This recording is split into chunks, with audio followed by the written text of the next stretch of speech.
మాట్లాడాలని రాదు, నేను రెండే మాటలు మాట్లాడతా. తల్లి జన్మనిస్తుంది, తండ్రి మనని పోషిస్తాడు. కానీ ఇవి తప్ప ఇక తల్లి తండ్రి సరే, తల్లినంటే ఈ సృష్టిలో తల్లికి మించిందే లేవు, తర్వాత తండ్రి. కానీ ఏ తల్లి అయినా ఏ తండ్రి అయినా పిల్లలని కనుక్కున్నప్పుడు వాళ్ళకు ఒక బాధ్యత ఉంటుంది, ఆ బాధ్యతను బట్టి ప్రవర్తిస్తారు. కానీ ఈరోజు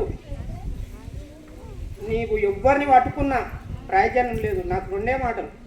కానీ గురువుని పట్టుకుంటే నువ్వు ఏదైనా, ఇంతకు సార్ చెప్పిండు, ఒకసారి చెప్పిండు, అదే గురువు ఈ భగవంతుడు కూడా అంటాడంట, అయ్యా నువ్వు గురువుకు ద్రోహం చేస్తే నేనేం చేయలేను, కానీ నువ్వు గురువుని పట్టుకున్నావు అనుకో నేను ఏదైనా చేయగలుగుతాను భగవంతుడు. పెద్దలు మాట్లాడుతుంటే ఇన్ని రెండు మాటలు మాట్లాడుతుండా.